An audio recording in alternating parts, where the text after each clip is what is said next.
a new one immediately! Chaos. Absolute chaos at Gate C-17 of Reagan National Airport. Security officers swarm a blonde flight attendant, their hands moving to restrain her as she screams that this is insane, that she's done nothing wrong. But her protests fall on deaf ears because everyone around her, every single passenger with a phone in their hand, knows the truth. They've seen the evidence. They've watched it unfold. And now they're recording her downfall in real time. The woman's hands are pulled behind her back. The metallic click of handcuffs echoes through the gate area. Some passengers gasp. Others keep filming, their phones held high, capturing every moment of what will soon become one of the most viral incidents in aviation history. Near the window stands a little black girl. She can't be older than 9. Tears stream down her face, but there's something else there too. Her chin is raised. Her shoulders are squared. This child, this beautiful brown-skinned child with her hair pulled back in neat braids, isn't cowering. She's standing tall, even as the weight of what just happened threatens to crush her spirit. On the ground between them lies a crumpled piece of paper. An airline napkin. And on that napkin, scrawled in neat handwriting, is a single word that will ignite a national conversation about racism, about dignity, about what we allow to happen to our children when we think no one is watching. Someone in the crowd shouts it first, "It's already going viral." And they're right. Within minutes, the videos will hit Twitter, TikTok, Instagram. Within hours, it'll be on every news network in America. But right now, in this moment, we're witnessing the climax of a story that began 48 hours earlier with a mother's impossible choice and a little girl's courage. So let's go back. Back to where this all started. To a moment when Amara Davis was just a nervous 4th grader preparing for the biggest opportunity of her young life, completely unaware that she was about to become the face of something much bigger than herself. 48 hours earlier. Chicago, Illinois. The Chicago skyline stretched across the horizon, buildings piercing the gray autumn sky as Dr. Keisha Davis navigated her sedan through midday traffic toward O'Hare International Airport. In the back seat, pressed against the window with her breath fogging the glass, sat her daughter Amara. 9 years old. Brilliant. Beautiful. And scared out of her mind, though she was trying her best not to show it. Amara clutched a worn copy of Hidden Figures against her chest like it was a lifeline. The book's cover was creased and faded from countless readings, from countless nights when Amara had stayed up past her bedtime, flashlight under the covers, reading about Katherine Johnson and Dorothy Vaughan and Mary Jackson. Women who looked like her. Women who'd been told they didn't belong in the rooms where history was made, but who'd walked into those rooms anyway and changed the world. On Amara's small backpack, carefully sewn on by her own hands, were patches. NASA patches. Engineering patches. A small embroidered rocket ship. These weren't just decorations. They were declarations. They were 9-year-old Amara Davis telling the world exactly who she was and who she intended to become. Keisha glanced at her daughter in the rearview mirror, and her heart did what it always did when she looked at Amara. It swelled with pride and broke with worry in equal measure. She'd raised this child alone since Amara's father left when she was 2. Keisha had worked doubles at the emergency room, had sacrificed sleep and social life and any semblance of personal time to give her daughter every opportunity, every advantage, every chance to reach for the stars she was so obsessed with. And Amara had done her part. She'd studied when other kids played. She'd built when other kids watched TV. She'd dreamed bigger than anyone thought a little black girl from the South Side should dream. 3 weeks ago, Amara had been selected as the only student from her predominantly white suburban school to compete in the National Youth STEM competition in Washington, D.C. When the announcement was made in assembly, Amara had stood on that stage, certificate in hand, and looked out at a sea of faces. Some were applauding. Some were smiling. But others wore expressions that Amara was learning to recognize, expressions she was too young to have to understand but was learning anyway. Surprise. Skepticism.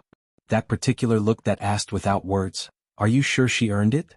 Since that assembly, the whispers had started. Quiet enough that teachers didn't hear them, loud enough that Amara did. Comments about diversity quotas. Questions about whether her project was really that good or if she'd gotten help. The kind of casual cruelty that children learn from adults who think they're being subtle. But Amara had built her project herself. Every single component of the water filtration system that could bring clean drinking water to drought-affected regions in Africa. She'd researched for months. She'd failed 7 times before getting it right. She'd burned herself with a soldering iron, had cried tears of frustration, had wanted to quit a dozen times. But she hadn't. Because quitting wasn't something Dr. Keisha Davis had taught her daughter how to do. The car pulled into the departure terminal at O'Hare, and Keisha killed the engine. For a moment, neither of them moved. Keisha looked at her daughter, really looked at her, trying to memorize this moment before everything changed. She asked Amara if she was excited. Amara nodded but admitted she was nervous too. The other kids at school, the ones who'd barely spoken to her since the announcement, the ones who'd found reasons to exclude her from study groups and lunch tables, they'd made her question herself in ways she hated. Keisha got out of the car, opened Amara's door and knelt down so they were eye to eye. She held her daughter's face in her hands, those surgeons' hands that had saved countless lives, and she told Amara the truth she needed to hear. That she belonged in that competition. That her mind was as brilliant as anyone's. That her water filtration system was innovative and important and could genuinely help people. That she'd earned this, every bit of it, through her own hard work and intelligence and determination. And Amara believed her mother because Dr. Keisha Davis had never lied to her, not once, not even when the truth was hard. They unloaded the luggage, a small suitcase and Amara's precious backpack that never left her side, and walked into the terminal together. O'Hare was a circus of humanity. Business travelers barking into phones, their faces tight with stress. Families wrangling children in strollers and too many bags. College kids with oversized headphones, oblivious to the world. An elderly woman struggling with a rolling suitcase that seemed determined to escape in every direction except the one she wanted. Amara watched all of it, her observant eyes taking in every detail. She'd always been like that even as a toddler. Noticing things other people missed. Seeing patterns in chaos. It was what made her such a gifted student, this ability to observe and analyze and understand. At the airline check-in counter they met Marcus. He was young, mid-20s with an easy smile and kind eyes. He noticed Amara's patches before he even finished greeting them and his face lit up. He asked about them, genuinely curious, and Amara found herself explaining her project with growing enthusiasm. The words tumbled out: water scarcity, filtration membranes, sustainable materials, cost-effectiveness for rural communities. Marcus listened like adults rarely listened to children, like what she was saying actually mattered. He told her about his own sister who was studying engineering at Howard University, how proud he was of her, how he saw that same spark in Amara.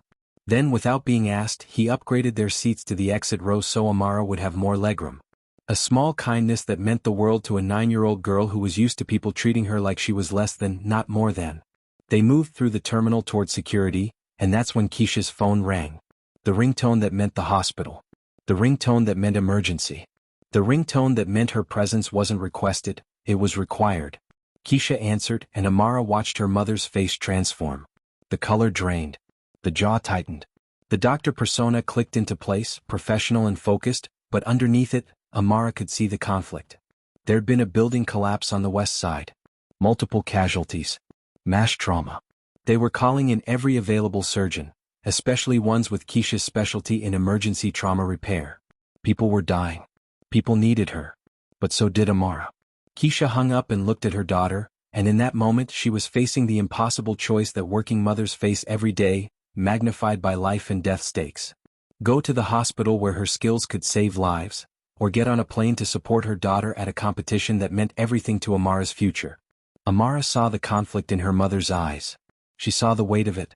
And even though every fiber of her being wanted her mother on that plane with her, wanted the security of having Dr. Keisha Davis by her side when she walked into that competition surrounded by kids who already doubted her, Amara made a choice too.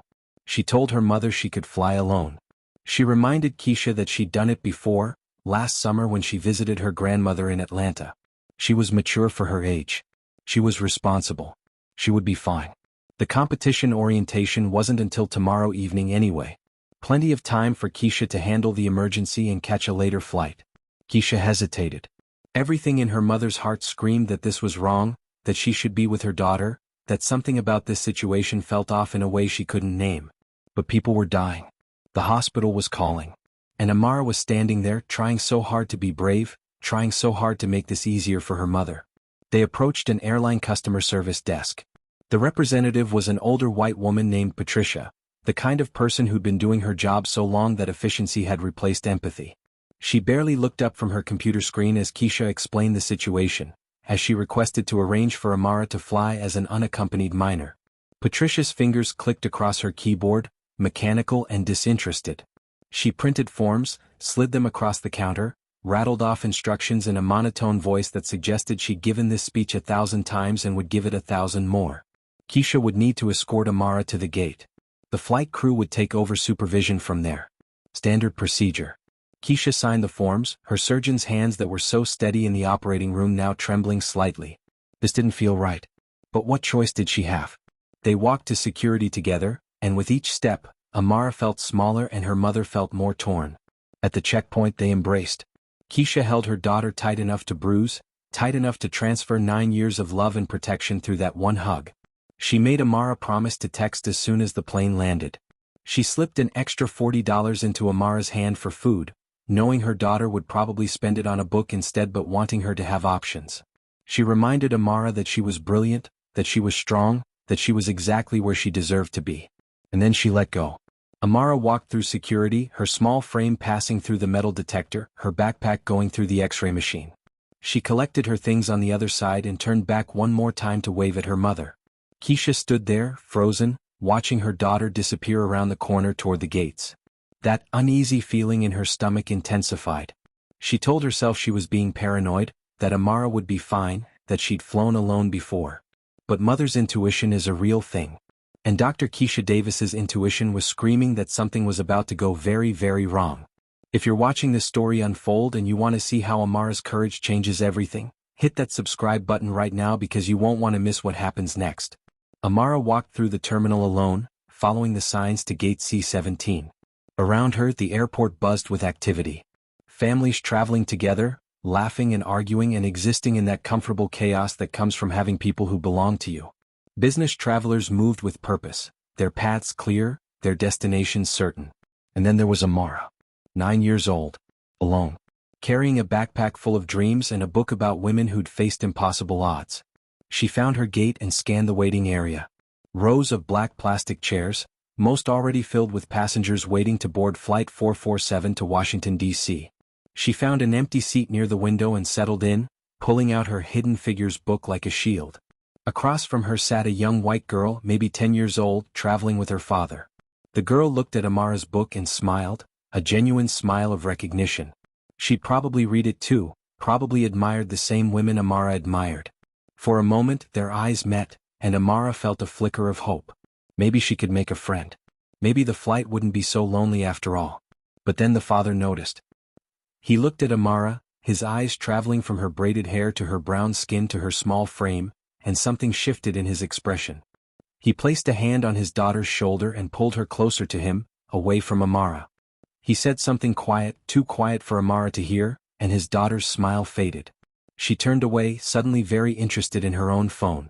Amara felt the rejection like a physical blow. She was used to it by now, but that didn't make it hurt any less.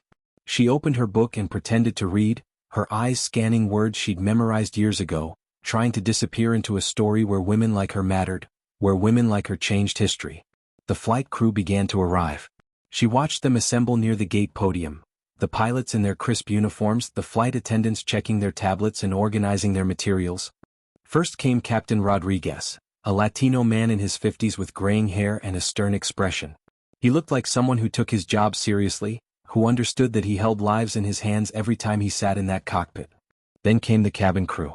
James, a young man with warm eyes and an easy smile, the kind of person who seemed genuinely happy to be there.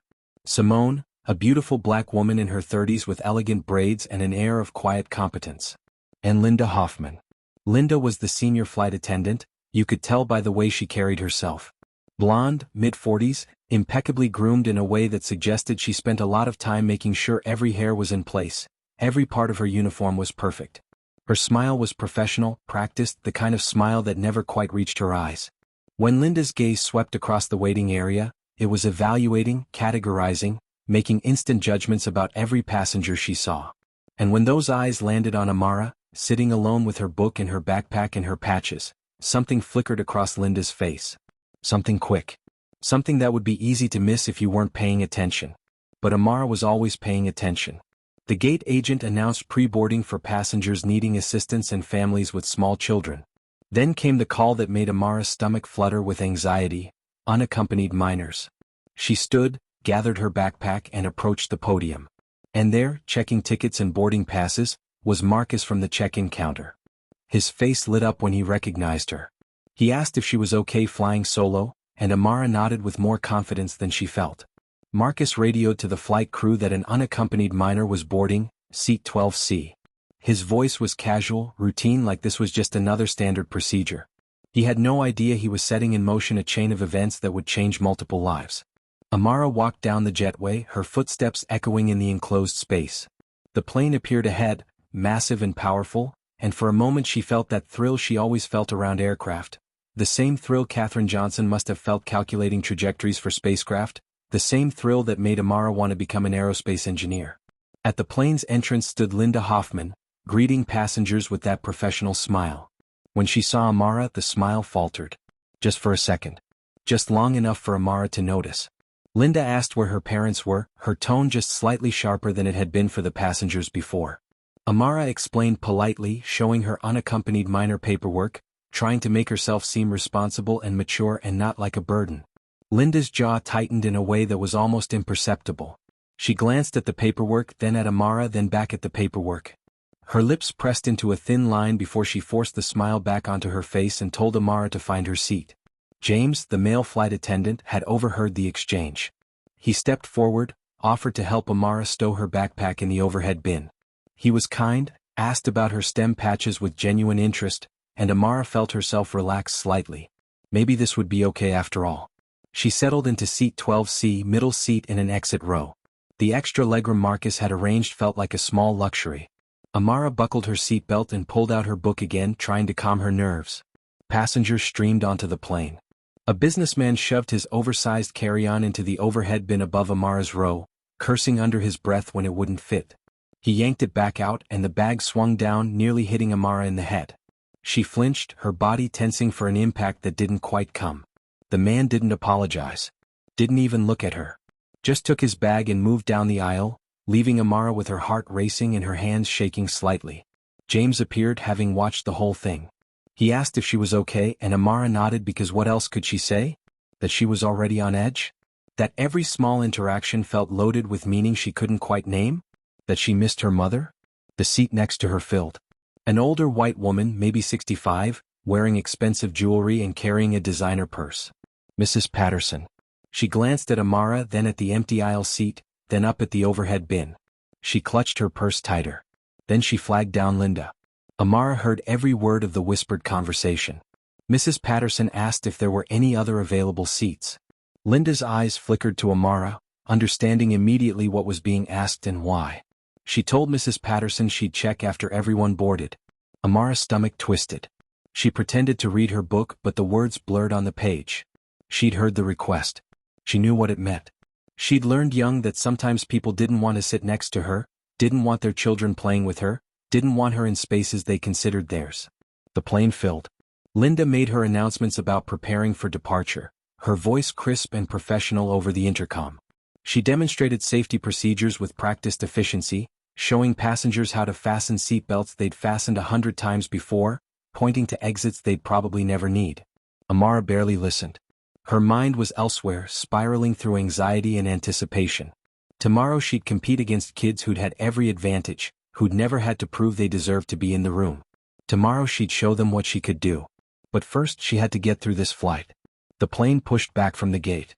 The engines roared to life, and Amara felt that familiar sensation of movement, of momentum building toward something inevitable.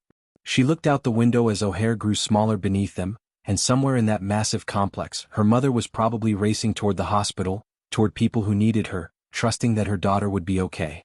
The aircraft taxied toward the runway, and something told Amara to check the seat back pocket in front of her. She reached forward, her small fingers brushing against something, a piece of paper folded neatly. Curious, thinking maybe it was just a forgotten napkin or an old magazine, she pulled it out. It was a napkin from the airline. Fresh, crisp, recently placed. She unfolded it. And there, written in neat handwriting that suggested care and intention, were two things: the word monkey and her seat number, 12C. The world stopped. Amara stared at those letters, those numbers, trying to make them mean something else, anything else. But there was no mistaking it. Someone had written this. Someone had placed it in her seat pocket. Someone on this plane, someone in a position of authority, had looked at her and reduced her to that single vicious word. Her hands started shaking. The napkin trembled between her fingers. She read it again, hoping she'd misunderstood, but the words didn't change. Monkey. 12C, her seat. The plane accelerated down the runway and Amara felt tears burning behind her eyes, but she blinked them back furiously. She wouldn't cry. Not here. Not where people could see.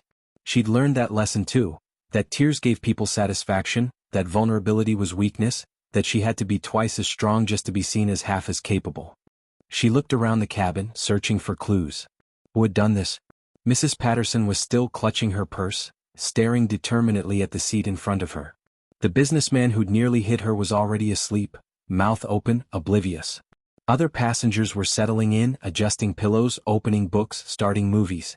And up front, in the galley area, Linda Hoffman was organizing supplies, her back to the cabin, her movements efficient and practiced. Amara's mind raced. The napkin was fresh, the ink recent. It hadn't been there long. She thought about Linda's expression when she'd boarded, that flicker of something cold and dismissive. She thought about the way Linda had looked at her paperwork, at her face, like she was an inconvenience, a problem to be managed. But she couldn't prove anything. And who would believe her? She was 9 years old, alone, and accusing an adult of something serious. They'd probably think she was making it up, seeking attention, or worse, that she'd written it herself for sympathy. The plane climbed into the sky, breaking through clouds, and Amara made a decision. She carefully refolded the napkin and slipped it into her jeans pocket. Her hand was still shaking, but her mind was clearing. Her mother had taught her to document everything, to be precise, to gather evidence. Dr. Keisha Davis didn't just react emotionally to problems. She analyzed them, understood them, addressed them systematically. Amara pulled out her phone, still in airplane mode. She opened the camera app and took a photo of the napkin, making sure the handwriting was clear, the seat number visible. Then she opened her text messages to her mother and started typing. Mom, something happened. I'm okay, but I need you to know. Someone left a note in my seat calling me a monkey. I have it. I took a picture. I don't know what to do, but I'm not going to be quiet about this. I love you. I'll text when we land. She hit send, knowing the message wouldn't actually transmit until they landed, but needing to write it anyway, needing to tell someone even if that someone wouldn't know for hours. The seatbelt sign dinged off, and the cabin settled into the familiar rhythm of a flight. People getting comfortable, conversations starting, the hum of engines becoming background noise. Amara sat in her seat, that napkin burning a hole in her pocket, and tried to figure out what Katherine Johnson would do. What Dorothy Vaughan would do. What Mary Jackson would do when faced with people who wanted them to be small, to be quiet, to accept injustice without protest. They'd document. They'd speak up. They'd refuse to be diminished. 20 minutes into the flight, Linda began the beverage service. She worked her way down the aisle with the cart, her smile fixed in place, asking passengers what they'd like to drink. Amara watched her approach, her heart rate increasing with each row. When Linda reached their row, she addressed Mrs. Patterson first, her tone warm and accommodating. The older woman ordered a gin and tonic, and Linda prepared it with care, making sure to add extra ice, asking if she needed anything else. Then Linda turned to Amara. The warmth disappeared from her voice. Her eyes were flat, professional but cold. She asked what Amara would like. Amara's voice came out smaller than she wanted. She asked for apple juice. Linda paused just for a beat too long. Then she said they were out of apple juice. Would Amara like something else? Amara had seen Linda serve apple juice to a child 3 rows back, had watched her pour it from a container that was clearly still half full. The lie hung between them, obvious and deliberate. Amara said she'd take orange juice instead, her voice a bit stronger this time. Linda's jaw tightened. She said they were out of that too. Water only for minors. But Amara had watched Linda serve orange juice to that same child just minutes ago, had seen the carton on the cart. The pattern was becoming clear. This wasn't about inventory. This was about power. This was about putting a little black girl in her place. Amara looked Linda directly in the eyes and said quietly but clearly, I saw you give that little boy orange juice. The air between them changed. Linda's professional mask slipped, revealing something harder underneath. She leaned in slightly, her voice low enough that only Amara could hear, dripping with condescension. She said that little boy's father had paid for premium seats. Then she asked if Amara wanted water or not, the implied, or nothing hanging in the air like a threat. Amara took the water, her hands shaking again, but this time not just with fear. With anger. With the realization that this woman, this adult in a position of authority, was deliberately, methodically trying to make her feel less than human. Mrs. Patterson, sitting right there, had heard the entire exchange. She shifted uncomfortably in her seat, her face flushing, but she said nothing. She just stared at her magazine, a silent witness choosing silence over solidarity. Linda moved on with her cart, and Amara sat there holding her cup of water, feeling the weight of isolation settle over her like a blanket. She was alone on this plane. Completely alone. And the person who was supposed to ensure her safety was the person making her feel most unsafe. From the back galley, Simone had been watching. She'd seen the interaction, had noticed Linda's body language, the way she'd spoken to Amara versus other passengers. Simone had worked with Linda Hoffman for 2 years and she'd seen this pattern before. Never overt enough to report with confidence, always with plausible deniability but consistent. Linda treated black passengers differently. She was subtly ruder. She forgot their requests. She made them wait longer for service. She found small ways to exercise her power over them, to remind them that in this aircraft, in this moment, she had control. Simone had filed complaints before. So had James. But Linda had seniority. She had friends in corporate. She knew how to play the game, how to frame any accusation as misunderstanding or oversensitivity. The complaints had gone nowhere. But watching Linda target a child, an unaccompanied minor who had no adult to protect her, something shifted in Simone. This wasn't just another microaggression to document and move on from. This was different. This was cruel. She approached James in the back galley, keeping her voice low. She told him what she'd witnessed, asked if he'd seen it too. James nodded, his face troubled. He'd noticed Linda's coldness toward Amara from the moment the child boarded. He'd seen the juice incident, had heard the way Linda spoke to her. But what could they do? Linda hadn't technically broken any rules. Being selectively rude wasn't a fireable offense. Simone said this felt different, more targeted. She said they should keep watching, should document everything. Because if Linda was willing to treat a 9-year-old this way publicly, what was she willing to do when no one was looking? They didn't have to wait long to find out. An hour into the flight, Amara needed to use the restroom. She unbuckled her seatbelt, squeezed past Mrs. Patterson who didn't bother to stand up or make room, and walked toward the back of the aircraft. The bathroom was occupied, so she waited in the galley area, trying to be as unobtrusive as possible. Linda was there, restocking supplies from the service trolley.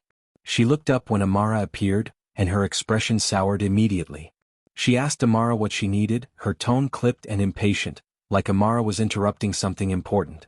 Amara said she was waiting for the bathroom, her voice apologetic even though she had nothing to apologize for. Linda looked her up and down, a dismissive once-over that made Amara feel like she was being evaluated and found wanting. Then Linda said there was a bathroom in the front by first class. Why didn't Amara use that one instead? Confused but obedient, Amara started walking toward the front of the aircraft. She'd barely taken 3 steps when Linda's voice called after her, sharp and authoritative. Actually, Linda said that bathroom was for premium passengers only. Amara would need to wait for this one. Amara stopped, her mind trying to process what had just happened. Linda had told her to use the front bathroom, then immediately said she couldn't. Was this a test? A game? Or just another way to make her feel small? She turned back, her face burning with humiliation, and saw James emerging from the front galley. He'd heard the entire exchange, and his expression was tight with barely controlled anger. He told Amara, his voice gentle but firm, that she could absolutely use any available bathroom on the aircraft. All passengers had that right. He shot Linda a look that said they'd be having words later.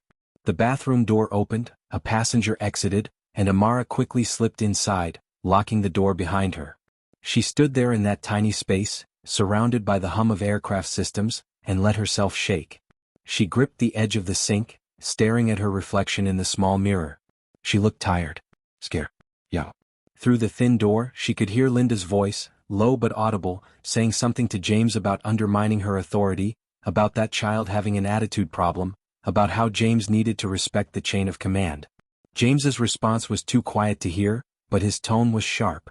Amara splashed water on her face, dried it with a paper towel, and made herself take 3 deep breaths. Her mother's voice echoed in her head. You are brilliant. You are strong. You belong. But in this moment, 30,000 feet in the air with no one to protect her, those words felt more like hope than truth. When she opened the bathroom door, Linda had disappeared to the front of the plane. But Simone was there waiting near the galley. She looked at Amara with eyes that held both compassion and something else, recognition. She'd been that little black girl once, in different circumstances but with the same feeling. The feeling of being othered, of being made to feel like you don't belong. Simone knelt down to Amara's eye level, her voice soft and kind. She asked if everything was okay. For a moment, Amara considered lying, considered saying she was fine and returning to her seat and enduring the rest of the flight in silence. That's what she'd been taught to do at school when microaggressions happened, when teachers expressed surprise at her test scores, when classmates questioned whether she'd really built her project herself. Be polite. Don't make waves. Don't give them a reason to call you difficult. But something about Simone's eyes, about the genuine concern there, broke through Amara's defenses. She reached into her pocket, her fingers closing around that napkin, and pulled it out. She handed it to Simone without a word, watching the woman's face as she unfolded it. Simone's expression went from curious to shocked to enraged in the span of 3 seconds. She stared at that word, at that seat number, and her jaw clenched so tight Amara could see the muscle working beneath her skin. She asked Amara very quietly where she found this. Amara explained, in her seat back pocket when she boarded. The napkin was fresh, the handwriting recent, deliberately placed. Simone's hands were shaking now, mirroring Amara's earlier trembling. She asked if Amara knew who wrote it. Amara shook her head, but then added, her voice barely above a whisper, that Linda had been mean to her the entire flight. Only her. Not other passengers. Just her. Simone placed a hand on Amara's shoulder, a gesture of solidarity and protection that made Amara's eyes sting with unshed tears. She told Amara she believed her. She said what happened was completely unacceptable and that she was going to make sure the captain knew immediately. She asked if Amara would be okay for a few minutes while Simone handled this. Amara nodded, trying to be brave, trying to be the strong girl her mother believed she was.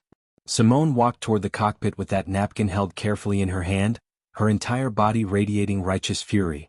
She knocked on the cockpit door, used the intercom to identify herself. When Captain Rodriguez opened it and saw her expression, he knew immediately that something was seriously wrong. Simone stepped inside, closed the door and showed him the napkin. She explained the situation, the unaccompanied minor, the note in her seat pocket, Linda's behavior throughout the flight. She laid it all out systematically, professionally, but with an undercurrent of barely controlled emotion. Captain Rodriguez took the napkin, read it, and his face darkened. He'd flown with Linda Hoffman for 5 years. She'd always been professional with him, competent, reliable. But he'd heard whispers, seen complaint forms that mysteriously never made it to corporate, noticed patterns he'd chosen not to examine too closely. He asked Simone if she was certain about Linda being involved. Simone couldn't prove Linda wrote the note, not yet. But she laid out everything else. Linda's reaction when Amara boarded, the juice incident, the bathroom situation, the pattern of behavior Simone had witnessed over 2 years of flying with this woman. The small cruelties. The subtle discrimination. The way Linda treated passengers differently based on the color of their skin. Rodriguez listened, and with each detail, his expression grew more grave. He paged James to the cockpit, wanting to hear from him directly. When James arrived, Rodriguez asked him point-blank, had he witnessed Linda treating passengers differently based on race? James hesitated. His job was on the line. Speaking up could mean retaliation, could mean being blacklisted, could mean the end of his career with the airline. But then he thought about Amara's face when Linda refused her juice, about the fear in that 9-year-old's eyes, about all the times he'd stayed silent when he should have spoken up. He nodded. He described incidents from previous flights. Black passengers moved to different seats for dubious reasons, extra security screening requested based on nothing more than skin color, services denied or delayed, microaggressions that added up to a pattern of discrimination. Rodriguez thanked them both. He told Simone to secure the napkin as evidence, to stay close to Amara, to document anything else Linda did or said. He was going to radio ahead to airport security and corporate. When they landed, there would be a full investigation. But more immediately, he needed to confront Linda Hoffman. He stepped out of the cockpit and found Linda in the front galley, going through her pre-landing checklist like this was any other flight, like she hadn't just emotionally brutalized a child. Rodriguez asked to speak with her privately. They stepped into the narrow space near the boarding door, away from passenger view. He pulled out the napkin and showed it to her. He asked, his voice carefully neutral, if she knew anything about it. Linda's face went through a rapid sequence of emotions, surprise, then fear, then defensive anger. She immediately denied any involvement. She suggested maybe it was from a previous flight, or perhaps another passenger left it as a cruel joke, or maybe, and here her voice took on a particularly ugly tone, maybe the child herself planted it for attention. Rodriguez felt his patience thinning. He asked about her interactions with Amara throughout the flight. Linda became more defensive. She insisted she'd been nothing but professional. If anything, she'd gone out of her way to accommodate an unaccompanied minor. She suggested that perhaps Simone was trying to cause problems, that there had been tension between them before, that this was being blown out of proportion. Rodriguez asked a very pointed question. Why did Linda tell a child they were out of apple juice and orange juice when they clearly had both? Linda stuttered. She said she must have been mistaken about inventory, it was an honest error, they'd been running low on supplies and she'd gotten confused. Rodriguez didn't believe her for a second. He told her in no uncertain terms that when they landed, airport security would be conducting a full investigation. She was to have no further direct interaction with the minor for the remainder of the flight. Simone would handle all of Amara's needs. Linda's professional composure finally cracked. She asked if Rodriguez was seriously going to humiliate her, jeopardize her 15-year career, over a misunderstanding about beverages and a note that could have come from literally anyone. Rodriguez said that if she had nothing to hide, the investigation would clear her name. Linda's eyes narrowed. She muttered something about political correctness gone mad, about people being too sensitive these days, about how she'd been an exemplary employee for over a decade and this was how they repaid her. Rodriguez walked away, leaving Linda standing there, her hands trembling with a mixture of rage and fear. Because she knew. Deep down she knew that napkin was hers. She remembered writing it during pre-flight checks, annoyed by the extra paperwork for unaccompanied minors, irritated by the responsibility of supervising a child, making what she thought was a private joke on a piece of paper she intended to throw away. But she'd gotten distracted. Had left it somewhere. Had it ended up in the seat pocket? She couldn't remember exactly, but the handwriting, she recognized it. That was her distinctive way of forming letters, her patterns, her pen. And now it was evidence. As the plane began its descent toward Reagan National Airport, Linda's mind raced through her options. She could destroy evidence, but it was too late. Simone had the napkin, the captain knew, it had been reported. She could deny everything, claim it wasn't her handwriting, but what if they compared it to her flight logs? To her documentation? It would match. She looked back through the cabin and saw Simone sitting in a jump seat near Amara's row, saw that little girl staring out the window at the Potomac River coming into view below, and for just a brief moment, Linda felt something that might have been guilt or shame or recognition of what she'd done. But she pushed it down. She replaced it with indignation, with self-righteousness, with the conviction that she was the victim here, that she was being railroaded by political correctness and oversensitivity, that one thoughtless moment shouldn't define her entire career. She was going to deny everything. It would be her word against theirs. Meanwhile, Simone had returned to sit near Amara. She told the child that adults were handling the situation now, that she was safe, that what happened wasn't her fault. Amara asked what would happen when they landed. Simone explained gently that security would need to ask some questions, that they'd want to see the note, that there might be some uncomfortable moments but that Simone would be there with her the entire time. No matter what, Amara wouldn't face this alone. Amara processed this information, her 9-year-old brain trying to understand the machinery of adult justice and accountability. Then she asked a question that revealed the depth of her character. Do you think she'll get in trouble? Simone considered how to answer honestly without being vindictive. She said that if Linda did what they believed she did, yes, there would be consequences. But more importantly, Amara speaking up meant the next child wouldn't have to experience this. Her courage was protecting others. As the plane descended, Amara thought about her mother racing to save lives at a building collapse, about the text message waiting unsent in her phone, about the competition tomorrow that suddenly seemed less important than it had hours ago. She wondered if she even wanted to compete anymore, if this was what the world was really like, if this was what she'd face every time she tried to enter spaces where people didn't expect her to belong. The wheels touched down with a gentle thump. The plane taxied toward the gate, and passengers around Amara started gathering their belongings, checking phones, preparing to deplane. But Captain Rodriguez's voice came over the intercom with an announcement that made everyone pause. They needed to remain seated with seatbelts fastened. There was a brief administrative matter to handle before deplaning could begin. Thank you for your patience. A confused murmur rippled through the cabin. Passengers exchanged glances. A few groaned with annoyance. But they stayed seated. Through her window, Amara watched airport security vehicles pulling up to the gate. Multiple vehicles. Police cars. Official-looking people in suits. This wasn't standard procedure. Something big was about to happen. Linda stood at her position near the exit door, her face a carefully constructed mask of professionalism.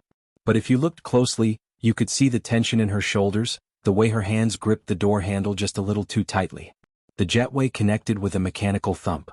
But instead of passengers deplaning, the door opened to reveal 4 airport security officers, 2 uniformed police officers, and a woman in a sharp business suit who introduced herself as Miss Chin, airport operations manager. The cabin went silent. Every passenger was now fully alert, sensing drama, reaching for phones. Miss Chin spoke briefly with Captain Rodriguez, then turned to address the cabin. She apologized for the delay and explained that a serious incident had been reported. They needed to conduct a brief investigation before anyone could leave the aircraft. She asked for everyone's patience and cooperation. An officer approached Linda and asked if she was Linda Hoffman, senior flight attendant. Linda's voice came out strained, higher pitched than normal. Yes, she said. The officer asked if she would step into the jetway to answer some questions. Linda glanced around the cabin and her heart sank. Passengers had their phones out. They were filming, recording. This was happening publicly, being documented in real time by dozens of witnesses. Whatever happened next would be captured, shared, spread. She stepped into the jetway, followed by Miss Chin, the officers, Captain Rodriguez, Simone, and James. In the jetway, away from immediate passenger view but still very much on the record, Miss Chin asked Linda directly if she had written the note found in seat 12C. Linda started to deny it, started to weave her prepared defense about not knowing anything, about this being a misunderstanding. But then Miss Chin produced something from her briefcase, the crew clipboard from pre-flight checks. Linda's handwriting was all over it, documenting safety procedures, noting equipment status, signing off on completed tasks. Miss Chin placed the clipboard next to the napkin. The handwriting matched. The distinctive loop on the M. The way she crossed her Ks. The slant of the letters. Even someone without forensic training could see it. Linda's face crumbled. Her carefully constructed defense collapsed. She tried to explain. It was a mistake, she was stressed, she never meant for the child to find it, it was just a stupid thoughtless moment, a private joke that wasn't meant to hurt anyone. One of the officers cut through her justifications with a simple, devastating question. Ma'am, did you write the word monkey in reference to a 9-year-old black child? Linda's silence was answer enough. The silence stretched, heavy and condemning, until she nodded slightly. Yes, she'd written it. Miss Chin's voice was cold, professional, final. She informed Linda that she was terminated effective immediately. Airport police would escort her off the premises. Depending on the full investigation, there might be criminal charges, child endangerment, creating a hostile environment, harassment of a minor. Linda tried to protest. She said she had rights, that this was an overreaction, that one mistake shouldn't destroy her career, that she was being railroaded by cancel culture. But the officer was already asking her to step aside for formal processing and questioning. They brought her back through the cabin because there was no other way to remove her from the aircraft. She had to walk past every single passenger, past their phones recording her humiliation, past their judgment and shock and anger. And she had to walk past Amara. Their eyes met for 1 second. Just one. Linda looked away first, unable to face what she saw in that 9-year-old's eyes. Not hatred, not even anger, but something worse, disappointment. The look of someone learning too young that adults can be cruel, that authority can be abused, that the world is not always fair or kind. Officers escorted Linda down the stairs to the tarmac where a security vehicle waited. Multiple passengers had their phones pressed against windows, filming. The footage was already being airdropped, texted, uploaded to social media before Linda even reached the vehicle. Someone tweeted it with the hashtag #MonkeyNote. Someone else posted it on TikTok with text overlay explaining what happened. A passenger who happened to be a freelance journalist named Derek Thompson started writing a thread detailing everything he'd witnessed. Within minutes, the story was spreading. Within an hour, it would be trending nationwide. But in that moment, on that aircraft, all that mattered to Amara was that people had believed her. That adults had taken her seriously. That speaking up, as terrifying as it had been, had led to accountability. The cabin finally deplaned. As Amara walked off with Simone by her side, Marcus from check-in was there at the gate. He'd heard what happened through the airline's communication system, had come down specifically to check on her. He gave Amara a gentle high five and told her she was the bravest person he'd met all week. Miss Chin approached with a professionalism that barely masked her fury at what had happened under her airport's watch. She apologized profusely on behalf of the airline. She said they took this matter with utmost seriousness, that Linda would never fly for them again, that they were reviewing their discrimination training protocols and complaint procedures. Amara just nodded, exhausted beyond words. The adrenaline that had carried her through the flight was crashing, leaving her feeling hollow and shaky. Miss Chin asked if there was a parent she could call.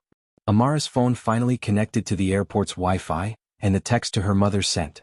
Within seconds, Keisha was calling, her voice tight with worry and fury and relief all mixed together. Amara broke down on the phone.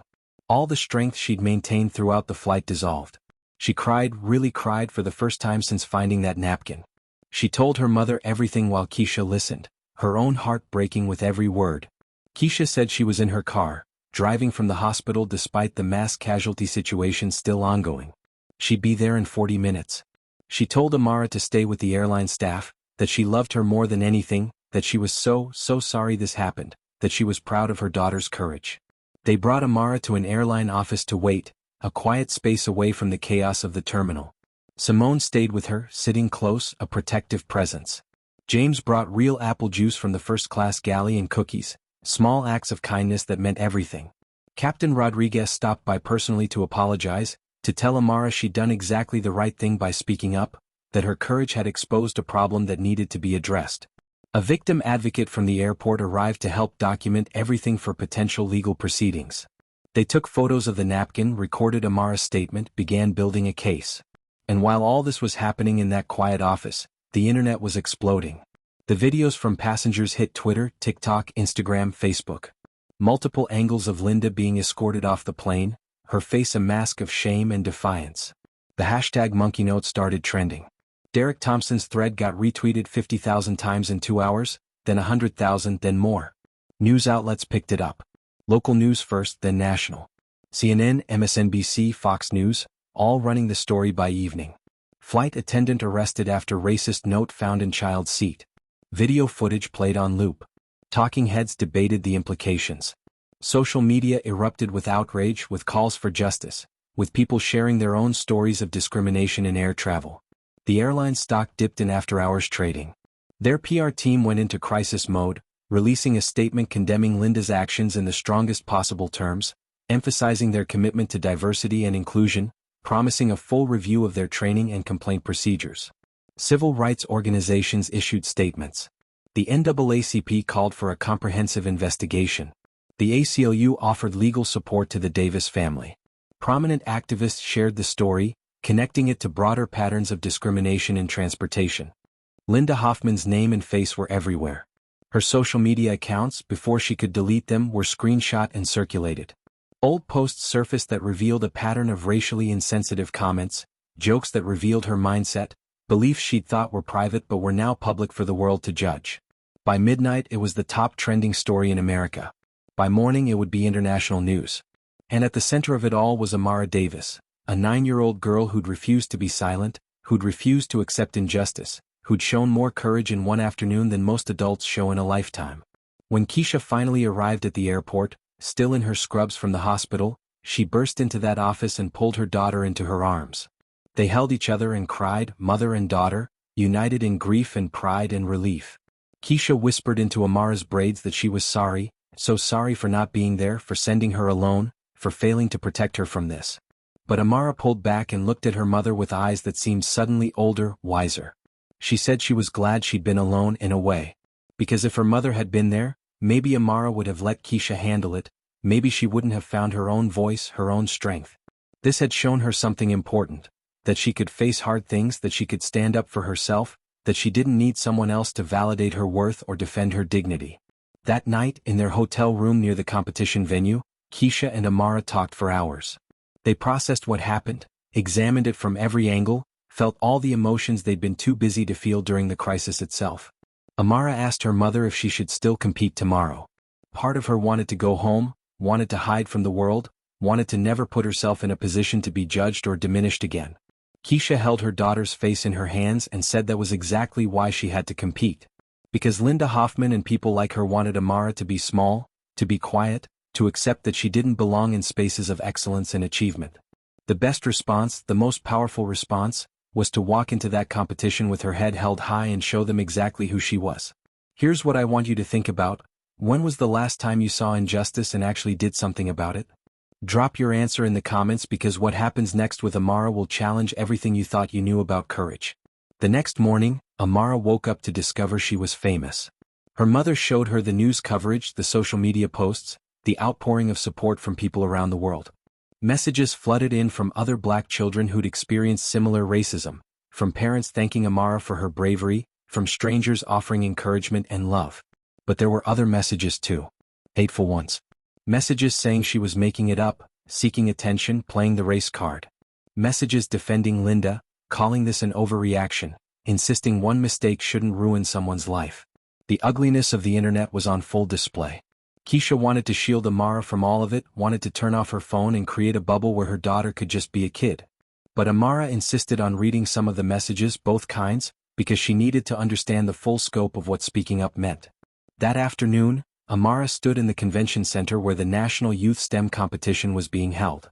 She wore a name tag that said Amara Davis, Chicago, age 9. Around her, dozens of other children set up their projects. Complex displays with LED screens, robotic arms, chemical demonstrations, architectural models. Some kids stared at Amara. They recognized her from the news. Some whispered. Some approached to tell her they admired her courage, that they were glad she spoke up. And some, a handful of kids who probably learned their attitudes from parents who defended Linda Hoffman, kept their distance, shooting looks that said they thought Amara was trouble, that she'd overreacted, that she was making everything about race. When it was Amara's turn to present her water filtration system to the judges, she stood at her display and for a moment, fear gripped her. These judges were mostly white. Adults in positions of authority. What if they didn't take her seriously? What if they thought she didn't really build this herself? What if finding that napkin, standing up to Linda, had somehow confirmed their biases that she was difficult, oversensitive, didn't really belong here? But then she remembered Katherine Johnson, calculating trajectories by hand while men doubted her. She remembered her mother, saving lives despite the extra scrutiny female doctors of color faced. She remembered that napkin in her pocket, and how speaking truth about it had sparked a national conversation. She began her presentation. She explained her water filtration system with clarity and passion. She answered technical questions with precision. She demonstrated how the system worked, showed her cost analysis for deployment in rural African communities, discussed the iterative process that led to her final design. The judges listened, asked probing questions, took detailed notes. And when she finished, one judge, an older black woman who worked for NASA, looked at Amara with eyes that held recognition and pride. She said Amara's project was innovative, well-researched, and showed remarkable engineering thinking for someone her age. She asked Amara what she wanted to be when she grew up. Amara said she wanted to be an aerospace engineer, that she wanted to design systems that would help people on Earth and eventually support human exploration of other planets. The judge smiled and said she had no doubt Amara would achieve exactly that. When the competition results were announced, Amara didn't win first place. She came in third. Bronze medal. Some might see that as a disappointment, as evidence that speaking up had cost her, that the judges had unconsciously penalized her for being controversial. But Amara held that bronze medal in her hands and felt nothing but pride. Because she'd competed on the biggest stage of her young life just days after being racially harassed, after being made to feel like she didn't belong anywhere. She'd competed despite fear and trauma and exhaustion. She'd shown up. That was its own kind of victory. Her mother cried in the audience, not tears of disappointment but tears of overwhelming pride in her daughter's resilience. After the competition, something unexpected happened. Other young black girls approached Amara. Some were competing in the STEM competition. Others were just there with family. They thanked her for speaking up, for showing them what courage looked like. One little girl, maybe 7 years old, hugged Amara tight and whispered, "You're my hero." In that moment, Amara understood something profound. What happened on that plane wasn't just about her. It wasn't just about one racist note from one flight attendant. It was about every black child who'd been made to feel less than, who'd been reduced to stereotypes, who'd been told explicitly or implicitly that they didn't belong. Her courage in refusing to stay silent had given other children permission to speak their truth too. The news coverage continued for weeks. Linda Hoffman's fall from grace was swift and comprehensive. Terminated by the airline with cause, meaning no severance, no recommendations.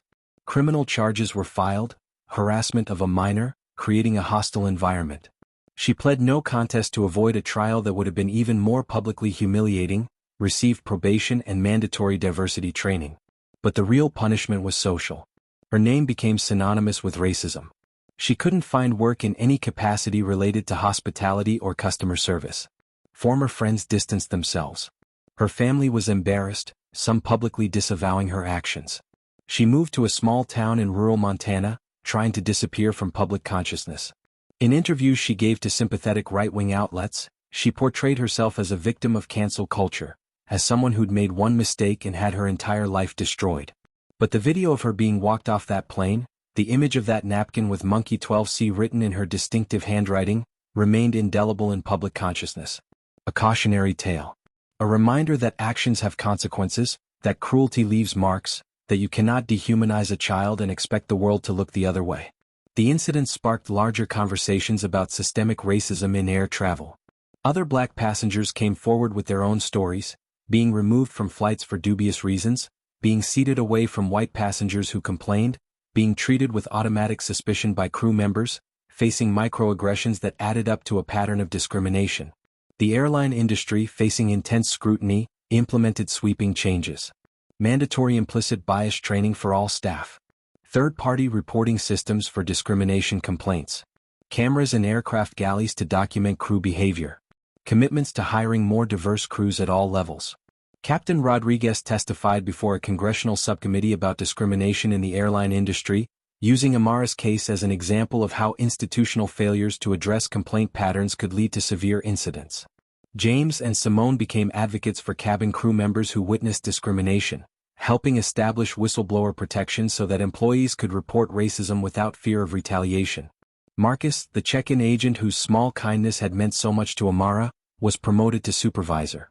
He implemented new protocols for handling unaccompanied minors, ensuring they had multiple touchpoints with caring staff throughout their journey.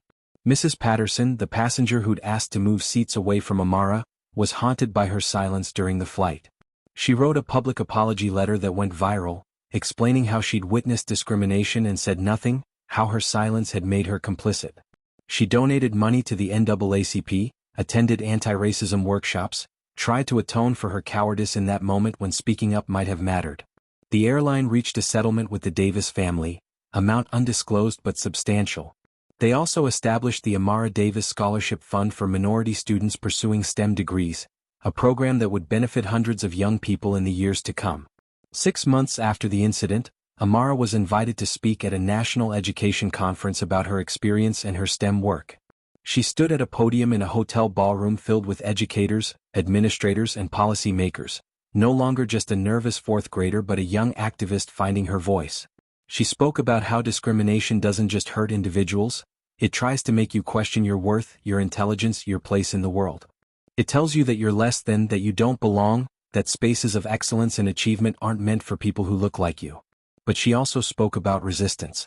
About the power of documentation, of speaking truth even when you're terrified, of refusing to internalize the hatred others project onto you.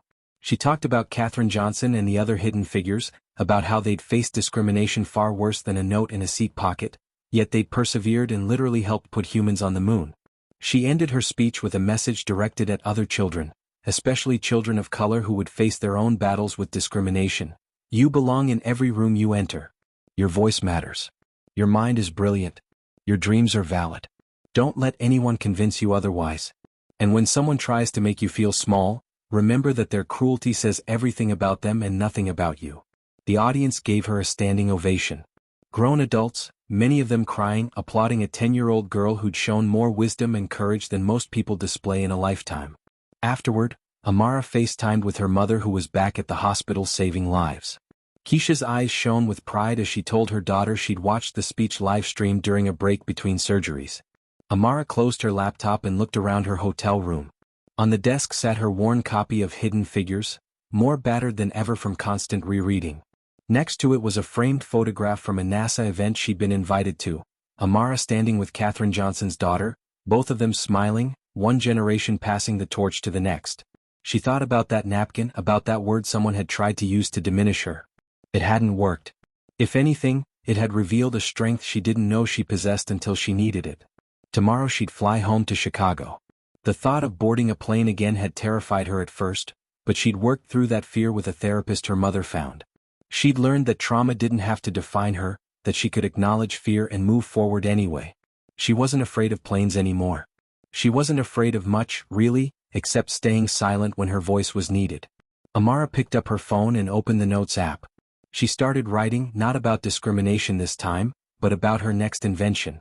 An improved water filtration system that could be deployed faster in disaster zones, with easier maintenance and longer-lasting components. Because that was who she was. Not a victim. Not just a symbol or a viral story. She was Amara Davis, brilliant black girl with ideas that could genuinely change the world, with dreams of attending MIT and becoming an aerospace engineer, with a future so bright that no amount of racism could dim it. She wrote for an hour, her mind working through engineering challenges, her notebook filling with sketches and calculations. Then she set it aside, changed into her pajamas and climbed into bed. Before turning off the light, she sent a text to her mother, "Love you. See you tomorrow. I'm ready to come home." Keisha replied immediately, "Love you more. So proud of you. Always." Amara smiled, turned off the light and settled into sleep. Tomorrow she'd fly home. Next month she'd start 5th grade with new confidence, new purpose. Next year she'd apply to special STEM programs. In a few years high school. Then college. Then NASA or SpaceX or wherever brilliant engineers were needed to solve impossible problems. The path ahead wouldn't be easy. She knew that now.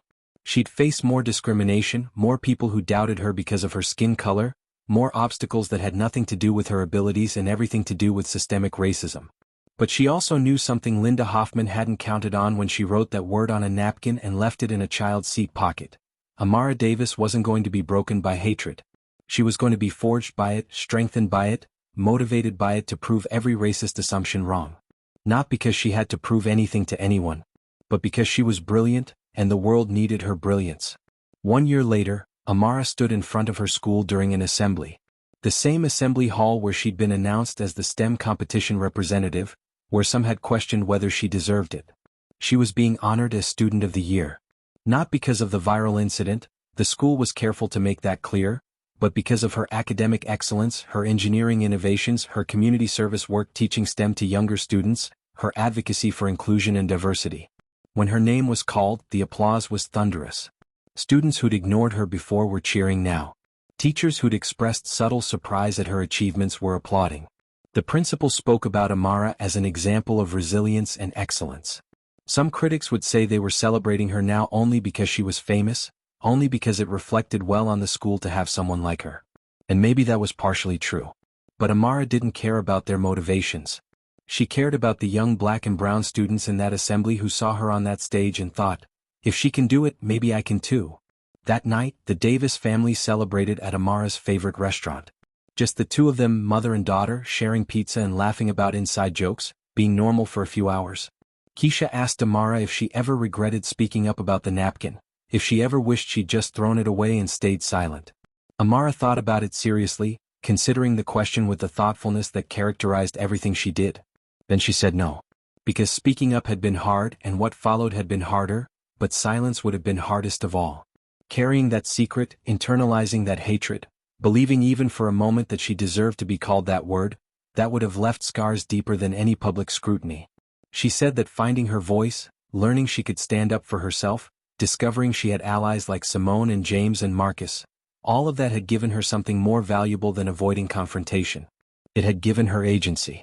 Keisha reached across the table and squeezed her daughter's hand, knowing she was raising a young woman who would change the world not despite the obstacles she faced, but through her refusal to let those obstacles define her limitations. 5 years later, Amara Davis graduated from high school as valedictorian.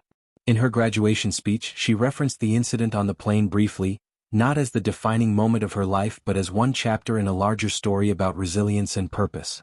She said that discrimination tries to write a story about who you are, to reduce you to stereotypes and limitations. But you get to be the author of your own story. You get to decide whether hatred makes you smaller or stronger, whether cruelty silences you or gives you a voice that echoes. She was headed to MIT in the fall, full scholarship, planning to major in aerospace engineering. Her water filtration system, refined over years, had been deployed in 3 African nations and was providing clean water to thousands of people. The speech ended with words that had become something of a personal motto. Never let anyone tell you that your brilliance is surprising. Never let anyone convince you that your success is suspicious.